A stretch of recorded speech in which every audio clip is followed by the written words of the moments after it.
Welcome to B3 news లక్ష్యం సమాజ హితం బులెటిన్లో ముందుగా హెడ్లైన్స్ చూద్దాం. అభివృద్ధి సంక్షేమంలో దేశానికి ఆదర్శం ఆంధ్రప్రదేశ్ శాసన సభాపతి తమ్మినేని సీతారాం స్పష్టీకరణ.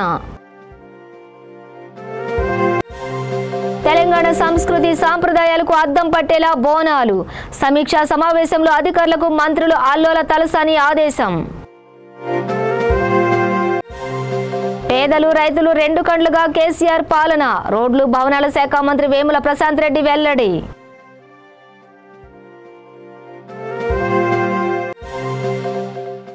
ఖమ్మం అధికారులు చెంచాగిరి విధానాలు మానుకోవాలి మాజీ ఎంపీ పొంగిరెడ్డి శ్రీనివాసరెడ్డి హితవు.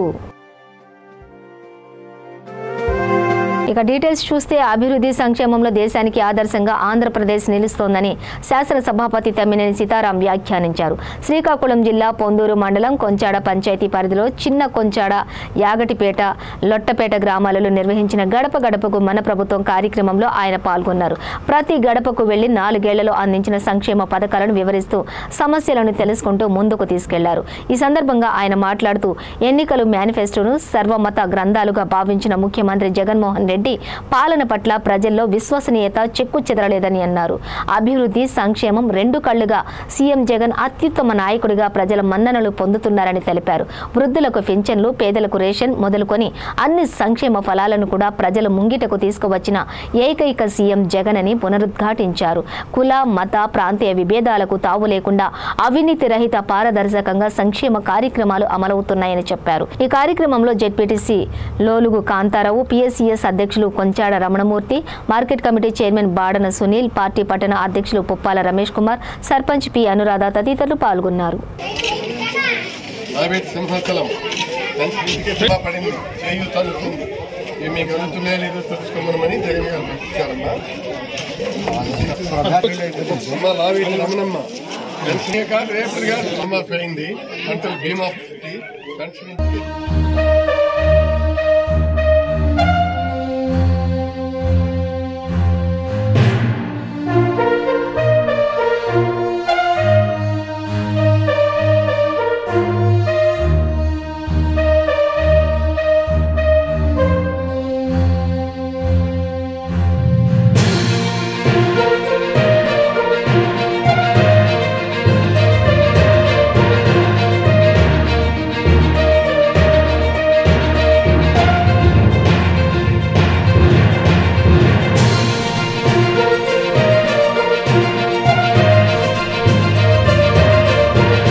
తెలంగాణ సంస్కృతి సాంప్రదాయాలకు అద్దం పట్టేలా బోనాల పండుగను వైభవంగా నిర్వహించేలా అన్ని ఏర్పాట్లు చేయాలని మంత్రులు ఇంద్రకరణ్ రెడ్డి, తలసాని శ్రీనివాస్ యాదవ్ అధికారులను ఆదేశించారు. బోనాల ఏర్పాట్లపై డాక్టర్ బిఆర్ అంబేద్కర్ సచివాలయంలో సమీక్షా సమావేశంలో అధికారులకు దిశానిర్దేశం చేశారు. ఈ సందర్భంగా మంత్రులు మాట్లాడుతూ తెలంగాణ అస్తిత్వానికి, సంస్కృతి సాంప్రదాయాలకు ప్రతీకైన బోనాల ఉత్సవాలను ప్రతిష్టాత్మకంగా నిర్వహించేందుకు సీఎం కేసీఆర్ రాష్ట్ర పండుగగా ప్రకటించి గత 9 ఏళ్లుగా ప్రత్యేక నిధులు కేటాయిస్తున్నారని అన్నారు. బోనాల బోనాల ఉత్సవాలకు ఈ ఏడాది 15 కోట్లు కేటాయించారని, ఆ నిధులను సద్వినియోగం చేసుకుని వేడుకలను ఘనంగా నిర్వహించాలని ఆదేశించారు. ఈ నెల 9వ తేదీన సికింద్రాబాద్ మహంకాళి బోనాలు, 16న హైదరాబాద్ పాతబస్తీ బోనాలు నిర్వహించనున్నట్లు తెలిపారు. ఈ ఉత్సవాలకు వారం రోజుల ముందే ఆలయాల్లో బోనాల ఏర్పాట్ల కోసం ప్రత్యేక ఆర్థిక సహాయం చెక్కులను అందజేయాలని అధికారులకు సూచించారు. బోనాలకు వచ్చే భక్తుల కోసం ఆలయ కమిటీలు, అధికారులు అన్ని ఏర్పాట్లు చేయాలన్నారు. ఆలయాల వద్ద క్యూ లైన్లు, నీటి సౌకర్యం కల్పించాలన్నారు. ఉత్సవాల నిర్వహణ, అలంకరణ, పూజా కార్యక్రమాలకు ప్రభుత్వం ఇచ్చే నిధులను సకాలంలో ఆలయ కమిటీలకు మంజూరు చేయాలని అన్నారు. అమ్మవారి ఆలయాలను సుందరంగా తీర్చిదిద్దాలని, విద్యుత్ దీపాలతో శోభాయమానంగా అలంకరించాలని తెలిపారు. సాంస్కృతిక శాఖ ఆధ్వర్యంలో ఆలయాల వద్ద ప్రత్యేకంగా స్టేజీలు ఏర్పాటు చేసి ప్రత్యేక కళా బృందాలతో సాంస్కృతిక కార్యక్రమాలను నిర్వహించాలని చెప్పారు. ఆలయాలతో పాటు జంట నగరాల్లోని ప్రముఖ ప్రదేశాలను విద్యుత్ దీపాలతో అలంకరించాలని సూచించారు. భక్తులకు సౌకర్యార్థం పలు ప్రాంతాలలోని ఎల్ఈడీ స్క్రీన్లతో పాటు లేజర్ షోలు ఏర్పాటు చేయాలని, బోనాలను విశిష్టతను తెలియజెప్పేలా విస్తృత ప్రచారం చేయాలని నిర్వహించాలని ఐఎన్ఆర్ పిఆర్ పర్యాటక శాఖ అధికారులను కూడా ఆదేశించారు. ఈ సమావేశంలో దేవాదాయ శాఖ కమిషనర్ అనిల్ కుమార్, హైదరాబాద్ కలెక్టర్ అమయ్ కుమార్, దేవాదాయ, పర్యాటక, సమాచార ఇతర అధికారులు పాల్గొన్నారు.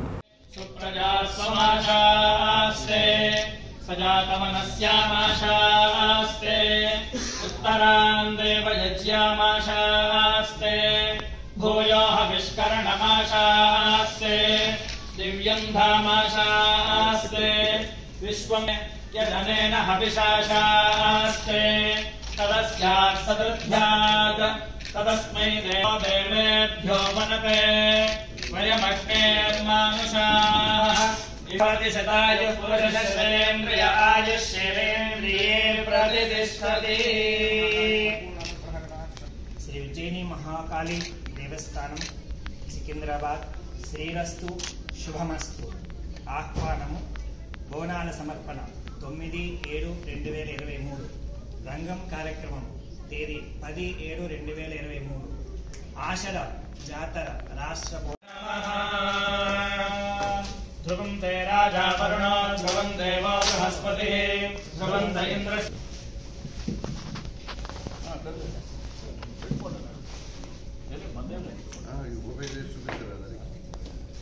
ధ్రువం దేవో బృహస్పతి ధ్రువం త ఇంద్రశ్చాగ్నిశ్చ రాజతాం ధ్రువం.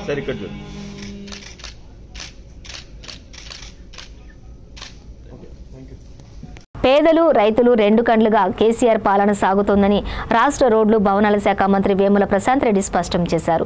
కేసీఆర్ జనరంజక పాలన, బాల్కొండ నియోజకవర్గంలో జరుగుతున్న అభివృద్ధికి ఆకర్షితులై మోర్తాడుకు చెందిన నిజామాబాద్ జిల్లా కాంగ్రెస్ పార్టీ సీనియర్ నాయకుడు, జిల్లా మాజీ ఉపాధ్యక్షుడు తీగల సంతోష్, అతని అనుచరుడు మంత్రి సమక్షంలో బీఆర్ఎస్ పార్టీలో చేరారు. వారికి గులాబీ కండువాలు కప్పి పార్టీలోకి సాదరంగా ఆహ్వానించారు. ఈ సందర్భంగా ఆయన మాట్లాడుతూ తెలంగాణ సంక్షేమ పథకాలు దేశానికి ఆదర్శంగా నిలుస్తున్నాయని, ప్రపంచ స్థాయి ప్రశంసలు అందుకున్నాయని అన్నారు. కేసీఆర్ దార్శనిక పాలనలో అన్ని వర్గాల ప్రజలు సుభిక్షంగా ఉన్నారని కొనియాడారు. దేశవ్యాప్తంగా తెలంగాణ మోడల్ అభివృద్ధి కావాలనే డిమాండ్ పెరుగుతోందని అన్నారు. కాంగ్రెస్, బీజేపీ వల్ల పేదలకు ఒరిగిందేమీ లేదని వ్యాఖ్యానించారు. పచ్చగున్న తెలంగాణ మీద బీజేపీ విషం చిమ్ముతోందని, కాంగ్రెస్ కుట్రలు చేస్తోందని మండిపడ్డారు. ఎవరెన్ని సర్కస్ ఫీట్లు వేసినా రానున్న ఎన్నికల్లో బీఆర్ఎస్ పార్టీ హ్యాట్రిక్ గెలుపు ఖాయమని జోస్యం చెప్పారు. కేసీఆర్ నాయకత్వమే దేశానికి, రాష్ట్రానికి శ్రీరామ రక్ష అని వ్యాఖ్యానించారు. ఈ కార్యక్రమంలో మోర్తాడ్ జెడ్పీటీసీ బద్దం రవి, ఎంపీపీ శివలింగు శ్రీనివాస్, మండల పార్టీ అధ్యక్షులు కల్లెడ ఏలియా తదితరులు పాల్గొన్నారు.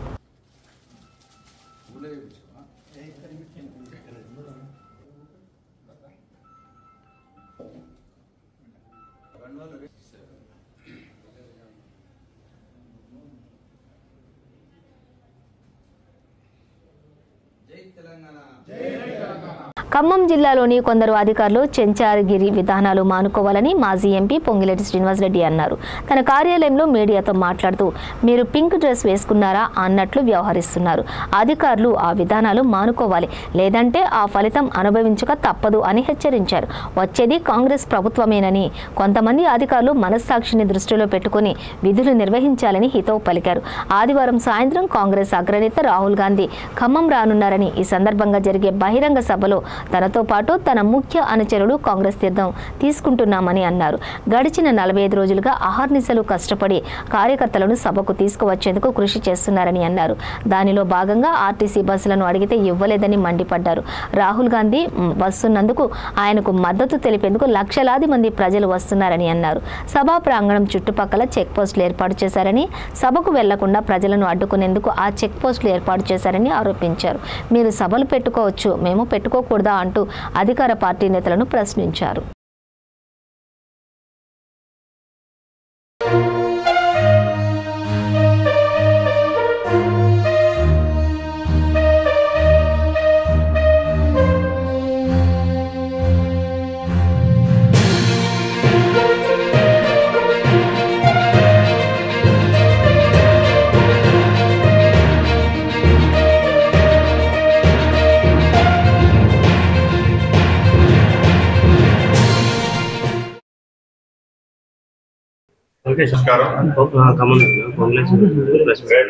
ఖమ్మంలోని తెలంగాణ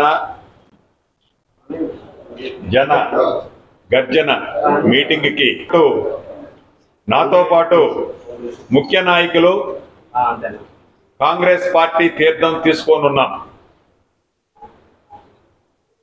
ఈ మీటింగ్ సక్సెస్ చేయాలని ఉమ్మడి ఖమ్మం జిల్లాలోని 50 లక్షలు ఖర్చు అవుతుందని కట్టమని చెప్పిన తర్వాత మళ్ళీ 2 రోజుల తర్వాత పోతే మా ఆర్టీసీ చాలా బిజీగా ఉంది, బస్సులు ఇవ్వలేము, మా దగ్గర బస్సులు లేవని చెప్తే నిన్న అన్ని డిపోల దగ్గర మా కార్యకర్తలు నిరసన నిరాదీక్షణ చేసే విధంగా మా వాహనాల ద్వారా స్థానికంగా ఉన్న కొన్ని వాహనాల ద్వారా మేమందరం లక్షలాది మందిగా తరలి ఏ తెలంగాణ రాష్ట్రాన్ని ఇచ్చిన శ్రీమతి సోనియా గాంధీ గారి కొడుకు రాహుల్ గాంధీ గారికి మద్దతు తెలపటానికి ఎంత దూరమైన ప్రయాణం చేసి ఆ సభకి వెళ్ళాలి అని నిశ్చయించుకొని ప్రజలందరూ తరలుతున్న ఈ టైంలో ఈ పబ్లిక్ మీటింగ్ కి ఒక 10 కిలోమీటర్ల రేడియస్ లో కొన్ని కొత్తగా చెక్ పోస్టులు ఏర్పాటు చేసి ఆ వాహనందారులకి మీకు సి బుక్ ఉందా, మీకు ఆర్సీ బుక్ ఉందా, నీకు ఇది ఉందా, నీకు అది ఉందా, ఇంతమందికి ఎందుకు ఎక్కారు, ఇంతమంది ఎందుకు దిగారు అని నివారణ చేయటానికి ప్రయత్నం చేస్తున్నారు. ఇది తప్పు. మీరు ఎక్కడ మీటింగ్లు పెట్టుకున్నా మీ బీఆర్ఎస్ పార్టీనో టిఆర్ఎస్ పార్టీనో మీరు ఏ రకంగా మీరు జన సమీకరణ చేయలేదు చేశారు అనేది ప్రజలకు తెలియదా?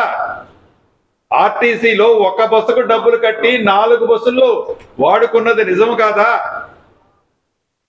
అంటే ఈరోజు పబ్లిక్ మీటింగ్ ఒక కాంగ్రెస్ పార్టీ పెడుతున్నదా? మీరు మీటింగ్లు పెట్టేటప్పుడు ఏ రకంగా పెడుతున్నారు?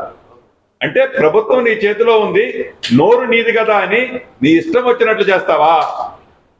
అంతేకాదు, మరీ దుర్మార్గం అండి ఈనాడు ఖమ్మంలో. ఈ రోజు ఉదయం 7 గంటల నుంచి రేపు సాయంత్రం 4:30 దాకా ఏదైతే ట్యాపులు మంచినీళ్ళు ఇచ్చే ట్యాపులు రావటం లేదు, మేము ఇవ్వటం లేదు, ఎందుకంటే రిపేర్ లో ఉందని చెప్తున్నారు. ఎంత దుర్మార్గమైన కార్యక్రమం అండి ఇది. అంటే రేపు సాయంత్రం 4 గంటలకు రాహుల్ గాంధీ గారు వస్తున్నారు కాబట్టి నా ఆడబిడ్డలు ఎవరు కూడా ఆ మీటింగ్కు పోకుండా ఉండాలి అంటే ఇవాళ నీళ్ళు ఇవ్వకుండా, రేపు ఉదయం ఇవ్వకుండా, రేపు సాయంత్రం నీళ్ళిస్తే ఆ బిందెల్లో నీళ్లు నింపుకోవడానికి వాళ్ళ ఇంటి దగ్గర ఉంటే సభ ఫెయిల్యూర్ అవుతుందనే కదా మీ ఉద్దేశం. ఇంత అన్యాయం ఉంటుందండి. అక్కడికి బరాయించాం.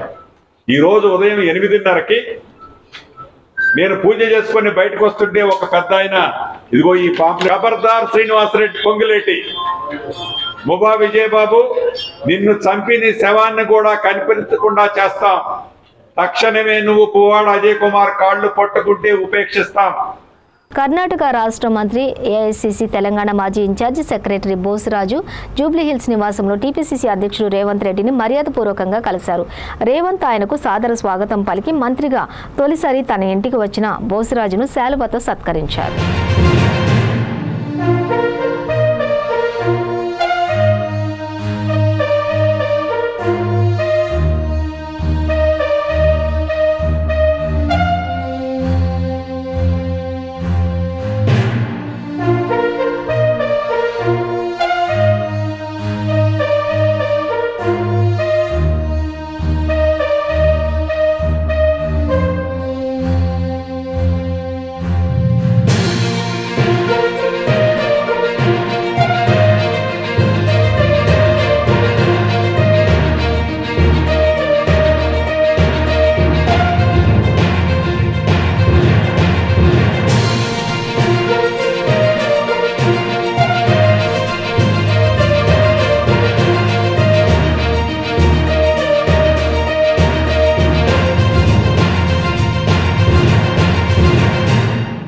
ఖమ్మం జిల్లా కేంద్రంలోని లకారం చెరువు మధ్యలో ప్రముఖ సినీ నటుడు ఉమ్మడి ఆంధ్రప్రదేశ్ మాజీ ముఖ్యమంత్రి దివంగత ఎన్టీఆర్ విగ్రహం ఏర్పాటుకు సన్నాహాలు జరుగుతున్నాయి.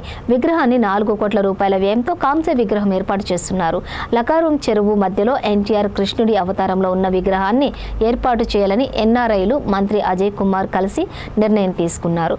తొలుత ఈ ఏడాది మే 28న ఎన్టీఆర్ శత జయంతి సందర్భంగా విగ్రహాన్ని ఆవిష్కరించాలని అనుకున్నారు. అప్పటికే విగ్రహం లకారం ట్యాంకు బండ వద్దకు వచ్చినప్పటికీ కోర్టు వివాదాల వల్ల ప్రతిష్టాపన కార్యక్రమం నిలిచిపోయింది. అయితే శ్రీకృష్ణుడి రూపంలో ఉన్న విగ్రహాన్ని పెట్టవద్దంటూ యాదవ సంఘాలు, కొన్ని హిందూ సంఘాలు కోర్టును ఆశ్రయించాయి. కోర్టు విగ్రహావిష్కరణను నిలిపివేసింది. దీంతో ఎన్టీఆర్ అభిమానులు విగ్రహ నిర్మాణ కమిటీ ప్రతినిధులు మరో స్థలాన్ని చూడాలని నిర్ణయించుకున్నారు. లకారం ట్యాంకు పక్కనే ఆనుకుని ఉన్న 1.5 కోటి రూపాయల విలువైనటువంటి ప్రైవేట్ స్థలాన్ని ఆ స్థల యజమాని ఎన్టీఆర్ అభిమాని పెండ్యాల వెంకటేశ్వరరావు దాదాపు ఉచితంగా ఇవ్వడంతో అక్కడ నిర్మాణ పనులు పూర్తి చేసి విగ్రహావిష్కరణకు తుది మెరుగులు దిద్దుతున్నారు. జూనియర్ ఎన్టీఆర్ ఎప్పుడు వస్తే అప్పుడు విగ్రహావిష్కరణ ఉంటుందని నిర్వాహకులు చెబుతున్నారు.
డెంగ్యూ వ్యాధి నివారణకు దోమలు వ్యాప్తి చెందకుండా చర్యలు తీసుకోవాలని శ్రీకాకుళం డిఎంహెచ్ఓ బి మీనాక్షి అన్నారు. ఈ నెల 1 నుండి 31 వరకు డెంగ్యూ వ్యాధి నివారణ మాసోత్సవాల సందర్భంగా ప్రజలకు అవగాహన కల్పించేందుకు జిల్లా వైద్య ఆరోగ్య శాఖ కార్యాలయం నుండి 7 రోడ్ల కూడలి వరకు ఆరోగ్య, మున్సిపల్, సచివాలయ సిబ్బందితో ర్యాలీ నిర్వహించారు. ఈ ర్యాలీని ఆమె ప్రారంభించారు.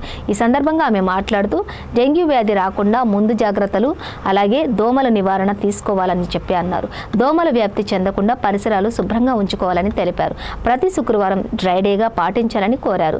జిల్లా మలేరియా అధికారి సత్యనారాయణ మాట్లాడుతూ డెంగ్యూ వైరస్ ను వ్యాపింపజేసే దోమలు పగలు రాత్రి అనే తేడా లేకుండా కొడతాయని చెప్పి తెలిపారు.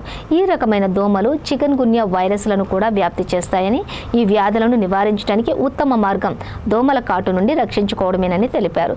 ఈ కార్యక్రమంలో జిల్లా మాస్ మీడియా అధికారి పైడి వెంకటరమణ, ప్రముఖ సంఘ సేవకుడు మంత్రి Venkataswamy, malaria consultant Srikanth, health supervisor Lakshmi, ఆరోగ్య శాఖ సిబ్బంది, సచివాలయ ఉద్యోగులు పెద్ద సంఖ్యలో పాల్గొన్నారు.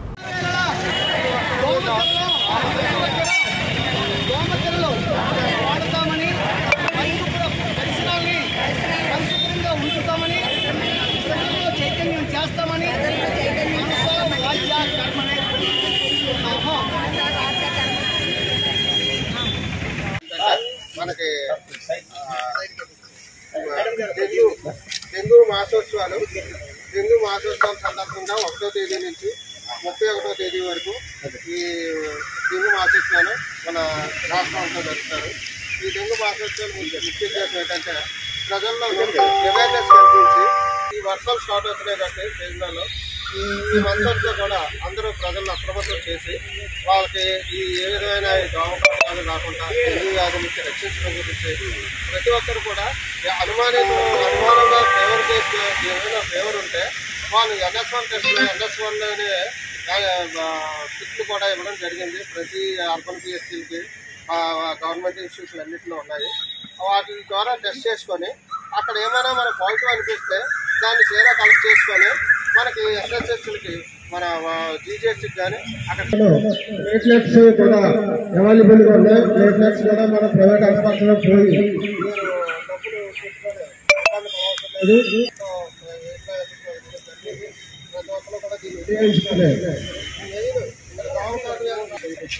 వర్షాకాలం ప్రారంభమైంది కాబట్టి మనకి సహజంగా ఈ వర్షాకాలం అక్టోబర్ వరకు మనకి మలేరియా, డెంగ్యూ కేసులు అత్యధికంగా వస్తూ ఉంటాయి.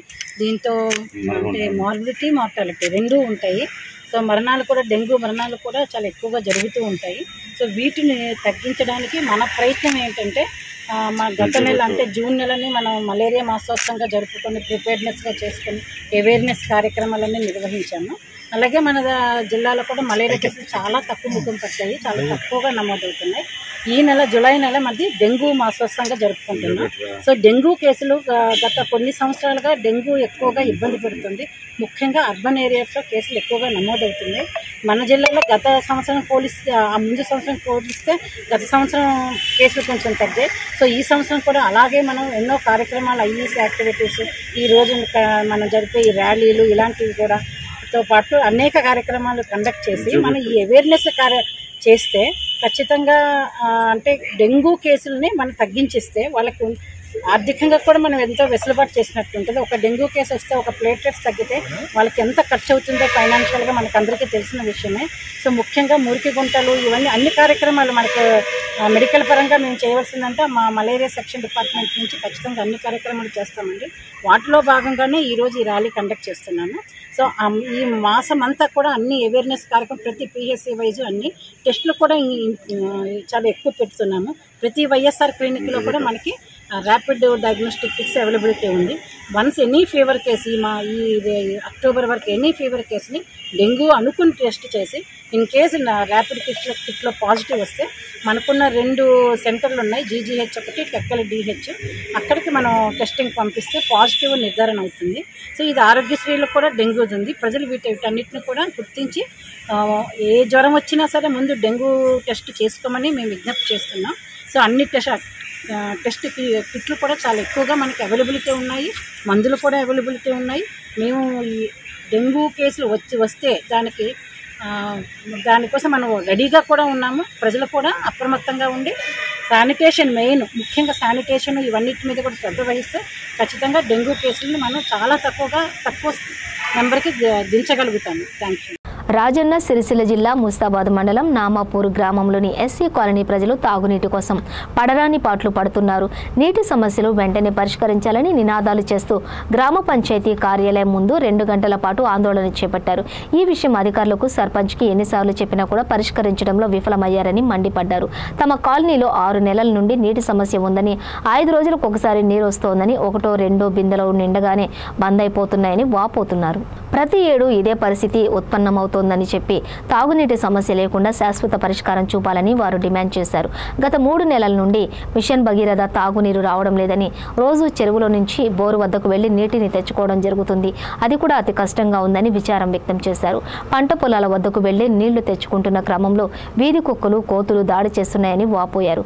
3 రోజులలో సమస్యలను పరిష్కారం చేస్తామని ఉప సర్పంచ్ హామీ ఇచ్చినా కూడా వారు ఆందోళన విరమించలేదు. స్థానిక సర్పంచ్ గ్రామంలో ఉండి కూడా ఎలాంటి హామీ ఇవ్వకపోవడంతో గ్రామ పంచాయతీ డోర్కు వినతి పత్రం అంటించారు. కాగా గ్రామ సర్పంచ్కు వివరణ కోరగా రోజు తప్పించి రోజు తాగునీరు వస్తోందని, 2-3 రోజుల్లో సమస్యను పరిష్కరిస్తామని అన్నారు.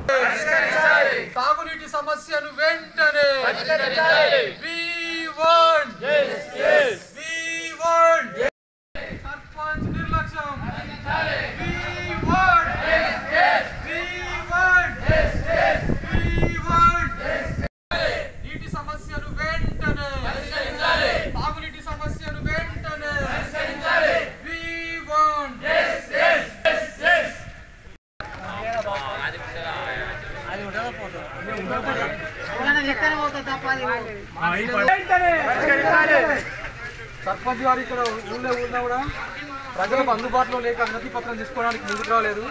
దానికి నిరసనగానే ఈరోజు గ్రామ పంచాయతీ డోర్కు వినతి పత్రం ఇవ్వడం జరుగుతుంది. నామాపూర్ గ్రామంలో ఎస్సీ కాలనీ అంటే మాల కులానికి సంబంధించినటువంటి కాలనీలో గత 6 నెలల నుండి మంచినీటి సమస్యతోని ఆ కాలనీలో ఉన్నటువంటి ప్రజలు తీవ్ర ఇబ్బందులకు గురవుతున్నారు. ఈ నీటి సమస్యను నామాపూర్ గ్రామ సర్పంచ్ గారికి కానీ అదేవిధంగా ఇక్కడ ఉన్నటువంటి పంచాయతీ సెక్రటరీ గారు కానీ 6 నెలల నుండి సమస్యను పరిష్కరించాలని విన్నవించినప్పటికీ వాళ్ళు పెడచెవున పెడుతున్నారు. దానికి నిరసనగానే ఈరోజు ఈ మా మాల సంఘానికి సంబంధించినటువంటి మా కులస్తులం అందరం కలిసి ఈరోజు గ్రామ పంచాయతీ ముందు ధర్నా చేయడం జరుగుతుంది. ఈ నామాపూర్ గ్రామంలో ఈ నీటి సమస్య అనేది 6 నెలల నుండి మా కాలనీలో. మరి నామాపూర్లో ఇది అధికారుల నిర్లక్ష్యమా, మరి ఇక్కడ ఉన్నటువంటి సర్పంచ్ గారి నిర్లక్ష్యమా, మరి మాకైతే అర్థం కావడం లేదు. మీరు కోఆర్డినేషన్ అనేది లేకపోతే కోఆర్డినేషన్ చేసుకొని మీరు సమస్యలను పరిష్కరించాలి, అంతేగాని ఈ విధంగా ప్రజలను ఇబ్బంది పెట్టదు. ఈ సమస్యలు వీలైనటువంటి తొందర పరిష్కారం చేయాలి. ఇక్కడ గ్రామంలో మన కాలనీలో ఉన్నటువంటి మహిళలు ఎక్కడెక్కడో బావుల నుండి బోర్ల వద్ద నుండి నీళ్ళు ఎత్తుకొచ్చుకొని తీవ్ర ఇబ్బందులకు గురవుతున్నారు. ఆ నీళ్ళు ఎత్తుకొచ్చుకున్నటువంటి క్రమంలోనే ఇక్కడ కుక్కలు ఎంబడబడుతున్నాయి, కోతులు ఎంబడబడుతున్నాయి. ఇట్లాంటి సమస్యలు చాలా ఉన్నాయి. ప్రధానంగా ఈ నీటి సమస్య ఏదైతే ఉందో ఈ నీటి సమస్య గత 6 నెలల నుండి మాకు 3 డేస్కి ఒకసారి 4 డేస్కి ఒకసారి వాటర్ వస్తున్నాయి. ఈ వాటర్ ఈ విషయాన్ని మేము ఎన్నిసార్లు సర్పంచ్ గారి దృష్టికి కానీ ఇక్కడ ఉన్నటువంటి సెక్రటరీ దృష్టికి కానీ తీసుకొచ్చినప్పటికీ సమస్య పరిష్కారం కావట్లేదు. అందుకని ఆ ఉద్దేశంతోనే ఈరోజు నిరసనగా ఇక్కడ ధర్నా చేయడం జరుగుతుంది. తాగునీటి సమస్య అంటే దాదాపు ఒక 5-6 నెలల నుంచి ఇదే సమస్య వస్తుంది. ఏమనంటే బోర్లు నడుస్తలేవు అని అంటారు. సరే బోర్ నీళ్ళు కాకపోయినా కానీ మనం మిషన్ భగీరథ వాటర్ సప్లై చేయాలి, ఆ వాటర్ వస్తలేవు, మనకి ఏ వాటర్ వస్తలేవు. సరే తాగునీళ్ళు కాకపోయినా కానీ మనం మన వాడకం నీళ్ళు అయినా కానీ రావాలి కదా. అంటే బోర్ సమస్య అంటారు. మోటార్లు ఇన్ని రోజుల కాకపోతే ఇప్పుడే ఖరాబ్ అవుతున్నాయి. మోటార్లు ఖరాబ్ అయితే రిపేర్ చేసుకోవచ్చు కదా. ఏమనంటే బోర్లు ఖరాబ్ అయినాయి అంటారు. ఈ సమస్య మన దాదాపు 5-6 నెలల నుంచి వస్తున్నది. ఎన్నిసార్లు వాళ్ళ అధికారులకు చెప్పినా కానీ వాళ్ళు పట్టించుకోవడం లేదు. ఈ సమస్య ఇంత దూరం రావడానికి కూడా కారణం మన అధికారులు కావచ్చు, లేకపోతే గ్రామ సర్పంచ్ కూడా పట్టించుకోకపోవడమే ఇంత దూరం వస్తుంది సమస్య.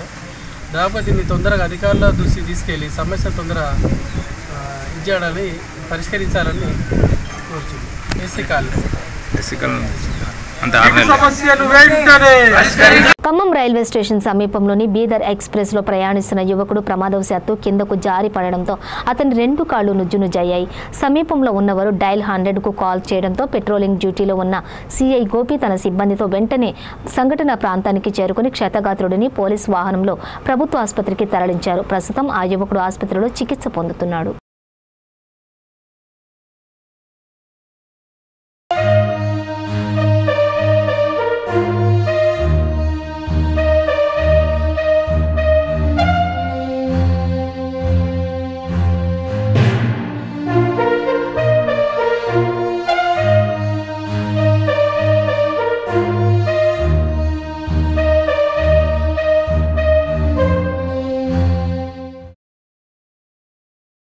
శ్రీకాకుళం జిల్లా సంతబొమ్మాళి మండలం ప్రజాప్రతినిధుల తీరుపై వైఎస్ఆర్ పార్టీ సమన్వయకర్త దువ్వాడి వాణి సీరియస్ అయ్యారు. మండల సమావేశానికి ప్రజాప్రతినిధులు డుమ్మా కొట్టడంతో బినామీ ప్రజాప్రతినిధులు అధికారులపై చిందులేశారు. బినామీ సభ్యులు తమపై వ్యాఖ్యలు చేయడంతో అధికారులు ఆవాక్కయ్యారు. చేయలేకపోతే సెలవులపై వెళ్లిపోవాలని పలువురు నేతలు సహా దువ్వాడి వాణి డిమాండ్ చేశారు. హౌసింగ్ ఏఈ ఎంఆర్ఓ పనితీరుపై తీవ్ర స్థాయిలో ధ్వజమెత్తారు. వైసీపీ అధికారంలో ఉన్న టెక్కలి నియోజకవర్గంలో కింజారపు కుటుంబం చెప్పిన పనులే జరుగుతున్నాయని ఎంపీపీ మెరుగు అప్పారావు ఫిర్యాదు చేయడంతో సర్వత్రా చర్చనీయాంశమైంది. మెడికల్ ఆఫీసర్పై బోరుభద్ర ఎంపీటీసీ ప్రతినిధి చెన్నారావు తీవ్ర స్థాయిలో ఆగ్రహం వ్యక్తం చేశారు. ఈ ప్రభుత్వంలో వాలంటీర్గా ఉన్నంత వరకు విలువ సర్పంచ్లకు ఎంపీటీసీలకు కూడా కనీసం లేదని భావనపాడు సర్పంచి బుడ్డా మోహన్ రెడ్డి వ్యాఖ్యానించారు. ఎందుకంటే సబ్ కలెక్టర్ గారు కూడా చాలా క్లియర్ ఇచ్చారు. మీకెందుకు రిస్క్? ఆ నిజమైన అధికారులకే కదా మనం ఇస్తున్నాం. అది అదే ఫేక్ కాదు. బస్ స్టాండ్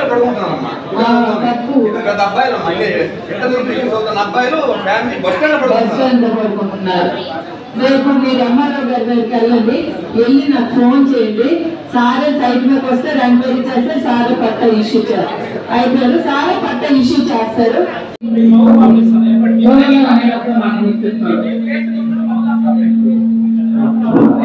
ఉద్యోగ పంచాయతీ అది కేవలం కూడా సచివాలయ పరిధిలో ఉద్యోగ పంచాయతీకి 14 హౌసెస్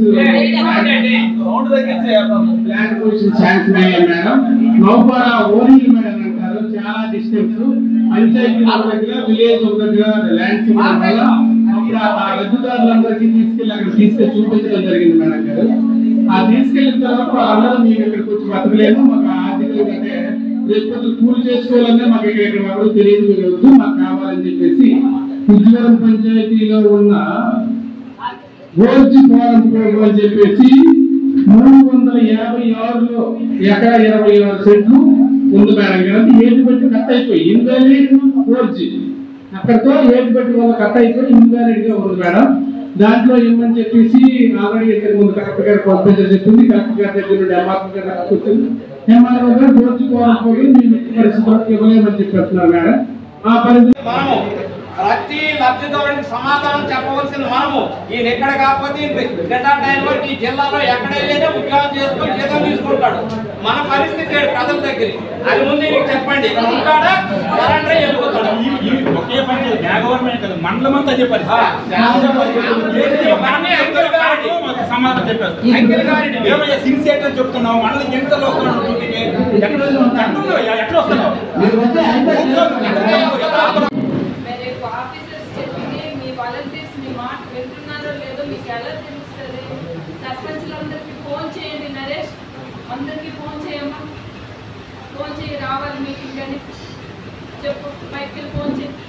సర్పంచులు అందరూ కూడా వాలంటీర్లకి ఇన్స్ట్రక్షన్ ఇవ్వండి, ప్రతి ఇంటికి వెళ్ళాలి. 11 రకాల సర్టిఫికేట్స్ కూడా ఇస్తున్నారు కాబట్టి అధికారులు రేపటి నుంచి ప్రోగ్రాం జరుగుతుంది. కొన్ని సహకరించాలి, ఎంపీడీస్ సర్పంచ్ కూడా రావాలి.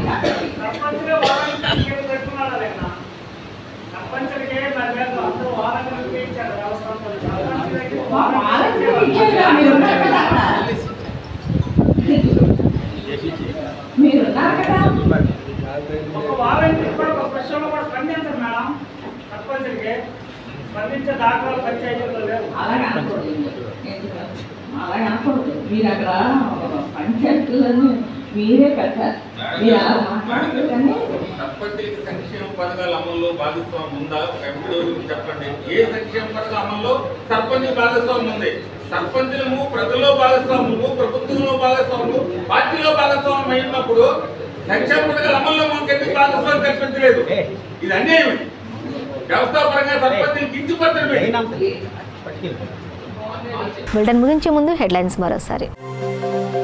అభివృద్ధి సంక్షేమంలో దేశానికి ఆదర్శం ఆంధ్రప్రదేశ్, శాసన సభాపతి తమ్మినేని సీతారాం స్పష్టీకరణ. తెలంగాణ సంస్కృతి సాంప్రదాయాలకు అద్దం పట్టేలా బోనాలు, సమీక్షా సమావేశంలో అధికారులకు మంత్రులు ఆల్లోల తలసాని ఆదేశం. పేదలు రైతులు 2 కండ్లుగా కేసీఆర్ పాలన, రోడ్లు భవనాల శాఖ మంత్రి వేముల ప్రశాంత్ రెడ్డి వెల్లడి.